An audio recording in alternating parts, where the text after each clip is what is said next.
movilidad económica. La obsesión de académicos y medios de comunicación por las estadísticas de foto fija crean grandes distorsiones de la realidad económica. Los ricos y los pobres son actores permanentes en los debates sobre la renta, a pesar de que, como vimos en el capítulo 9, la mayoría de las personas con mayores o menores ingresos tienden a ser las mismas, pero en diferentes etapas de la vida, al menos en los países occidentales, y no clases fijas de personas que se mantienen en la cima o en el fondo a lo largo de sus vidas. Las grandes fortunas históricas estadounidenses, Carnegie, Ford, Vanderbilt, etc., con frecuencia las hicieron personas que comenzaron en circunstancias modestas e incluso humildes. Tanto Richard Warren Sears como James Casspenny comenzaron trabajando en empleos de salario bajo, a una edad demasiado temprana como para que se les hubiese permitido trabajar bajo las leyes actuales de trabajo infantil, pero ambos, con el tiempo, llegaron a ser fabulosamente ricos gracias a las cadenas de tiendas minoristas que crearon y que hasta hoy llevan sus nombres respectivos. Mientras estas historias son reflejo desde hace mucho de lo que se ha denominado el sueño americano, la gran movilidad social no se ha circunscrito únicamente a Estados Unidos.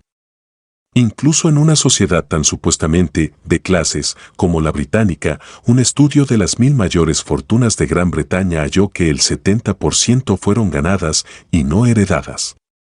A pesar de la reputación de la India como una sociedad rígida y de castas, también ha tenido sus historias de gente que pasó de mendigo a millonario, especialmente cuando los mercados libres comenzaron a emerger a finales del siglo XX.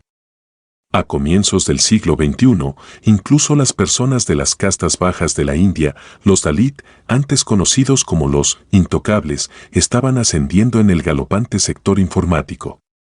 Nos importan un bledo todas esas diferencias de casta o religión, expresó el jefe de todas las operaciones de Microsoft en la India.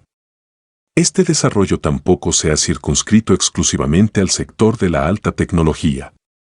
Según informó The Wall Street Journal, los emprendedores Dalit han ido creciendo aceleradamente a medida que la India ha ido mutando en los últimos 15 años de una economía estilo socialista a una de mercado, y una nueva generación comenzó a gastar libremente, a tomar vacaciones y a acumular recibos de compra.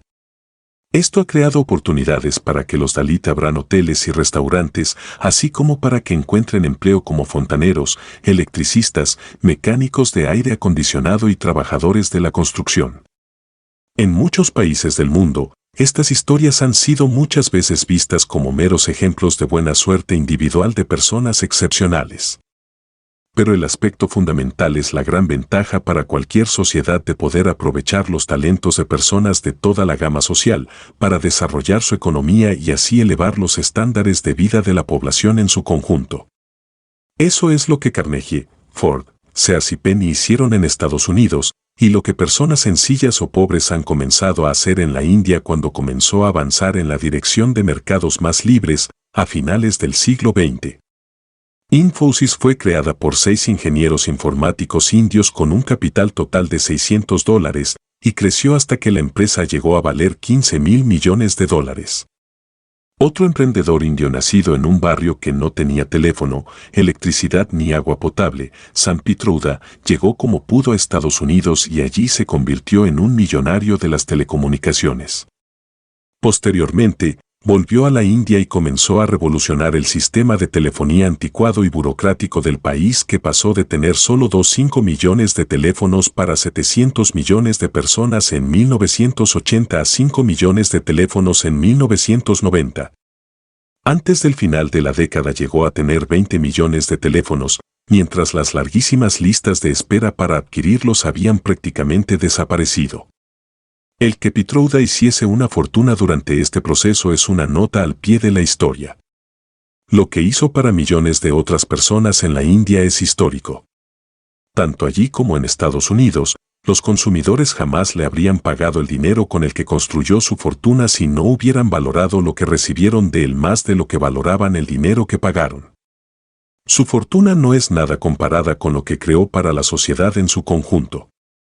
En suma, la economía de mercado de la India de finales del siglo XX abrió nuevas avenidas para la movilidad social de aquellos que se encontraban en el fondo y en el proceso incrementó el nivel de vida de millones de otras personas que se beneficiaron de su productividad. Ni la pobreza ni la discriminación de castas se ha terminado en la India, pero el efecto del libre mercado ha sido el de reducir la influencia de ambas, a medida que los talentos de las personas muy humildes han resultado tan valiosos como otros. Al contrario, las décadas anteriores de políticas socialistas en la India ponían el énfasis en ayudar a los pobres, mientras estos seguían siendo pobres.